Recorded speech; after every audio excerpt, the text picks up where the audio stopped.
2026 option కోసం 1355 players register చేసుకున్నారు. కానీ ఐపీఎల్ లవర్స్ అందరూ బాధపడేది ఒక్కటే, ఈ ఐపీఎల్ లో మ్యాక్స్వెల్ ఆప్షన్ లో లేడు, ఎందుకంటే మ్యాక్స్వెల్ రిజిస్టర్ చేసుకోలేడు కాబట్టి. ఇంకా బ్యాడ్ న్యూస్ ఏంటంటే అందరికీ తెలిసిందే, రసెల్ ఐపీఎల్ కి రిటైర్మెంట్ ఇవ్వడం. స్టీవ్ స్మిత్ ఆప్షన్ లోకి వచ్చాడు, 2 crores బేస్ ప్రైస్. ఈ ఐపీఎల్ లో ఆండ్రీ రసెల్ రిటైర్మెంట్ ఇవ్వడం వల్ల, మ్యాక్స్వెల్ ఆప్షన్ లో లేకపోవడం వల్ల కొంతమంది ఓవర్సీస్ ప్లేయర్స్ కి హై డిమాండ్ ఉంటుంది. ఆ ప్లేయర్స్ ఎవరు అంటే, ఫస్ట్ వన్ వచ్చేసి Venkatesh Iyer. Venkatesh Iyer last year IPL లో 23.75 crores కి కేకేఆర్ కి సెలెక్ట్ అయ్యాడు. కానీ లాస్ట్ ఇయర్ లో వెంకటేష్ అయ్యర్ పర్ఫార్మెన్స్ అంతగానం లేదు కాబట్టి కేకేఆర్ వాళ్ళు రిలీజ్ చేయడం జరిగింది. ఆర్సీబీ ఫ్యాన్స్ అందరూ వెంకటేష్ అయ్యర్ మా ఆర్సీబీ టీంలోకి రావాలని కోరుకుంటున్నారు. ఎందుకంటే లాస్ట్ ఇయర్ ఐపీఎల్ ఆప్షన్ లో వెంకటేష్ అయ్యర్ గురించి ఆర్సీబీ మేనేజ్మెంట్ చాలానే పోటీ పడ్డది, కానీ లాస్ట్కి సొంతం చేసుకోలేకపోయింది వెంకటేష్ అయ్యర్ని.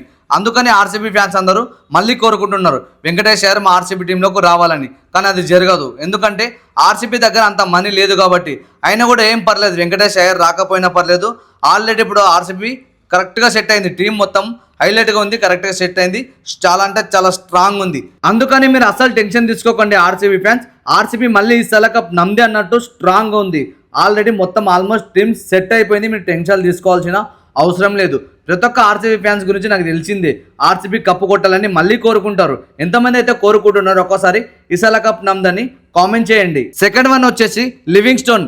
ఐపీఎల్ లవర్స్ మీరు చూస్తూ ఉండండి, ఈ ఐపీఎల్ ఆప్షన్లో లివింగ్స్టోన్ ఒక రేంజ్లో దూసుకెళ్ళిపోతాడు. అన్ని టీమ్స్ పోటీ పడితే లివింగ్స్టోన్ని సొంతం చేసుకోవాలని మేబీ ఆర్సీబీ టీంలో కూడా రావచ్చు అనిపిస్తుంది. ఆర్సీబీ ఫ్యాన్స్ ఒకసారి కామెంట్ చేయండి, లివింగ్స్టోన్ వస్తే ఎంతమంది హ్యాపీగా ఫీల్ అవుతారో. థర్డ్ వన్ వచ్చేసి డేవిడ్ మిల్లర్. ఈ ఐపీఎల్లో డేవిడ్ మిల్లర్ చాలా టీమ్స్కి అవసరం, అందుకని 10 కోట్ల వరకు సెలెక్ట్ అవ్వచ్చు అని నాకు అనిపిస్తుంది. ఇంకా ప్లేయర్స్ ఉన్నారు, ఇంకా ప్లేయర్స్ గురించి నెక్స్ట్ వీడియోలో మాట్లాడుకుందాం. ఐపీఎల్ లవర్స్ కామెంట్ చేయండి, లివింగ్స్టోన్ ఈ ఐపీఎల్లో ఏ టీం సెలెక్ట్ చేసుకుంటుంది అనిపిస్తుందో, అలాగే ఎంత అమౌంట్ పెట్టి సెలెక్ట్ చేసుకుంటుంది అనిపిస్తుందో ఒక్కసారి కామెంట్ చేయండి. ఐపీఎల్ లవర్స్ కామెంట్ చేయండి, ఈ 2026 ఐపీఎల్లో ఏ టీం అయితే కప్పు కొడుతుంది అనిపిస్తుందో. సిఎస్కే కప్పు కొడుతుంది అనిపిస్తుందా, ఆర్సీబీ కప్పు కొడుతుంది అనిపిస్తుందా, ముంబై కప్పు కొడుతుంది అనిపిస్తుందా, ఎస్ఆర్హెచ్ కప్పు కొడుతుంది అనిపిస్తుందా, కేకేఆర్ కప్పు కొడుతుంది అనిపిస్తుంది. ఇలా ఏ టీం అయితే మీకు కప్పు కొడుతుంది ఈ ఐపీఎల్ అనిపిస్తుందో ఒక్కసారి ఆ టీం నేమ్ కామెంట్ చేయండి. అలాగే మీ ఫేవరెట్ ప్లేయర్ ఎవరో కామెంట్ చేయండి. ఈ వీడియోని ప్రతి ఒక్క క్రికెట్ లవర్స్ అందరికీ షేర్ చేయండి. అలాగే నా యూట్యూబ్ ఛానల్ని సబ్స్క్రైబ్ చేసుకోండి ప్లీజ్. అందరూ చూస్తున్నారు వెళ్ళిపోతున్నారు కానీ సబ్స్క్రైబ్ చేసుకోవట్లేదు, ఖచ్చితంగా సబ్స్క్రైబ్ చేయండి. అలాగే వీడియోకు లైక్ చేయండి, బెల్ ఐకాన్ని యాక్టివేట్ చేసుకోండి. మామ సబ్స్క్రైబ్ చేయడం మర్చిపోతున్నావు, ఖచ్చితంగా సబ్స్క్రైబ్ చేసుకో. Thank you. జై హింద్, జై భారత్.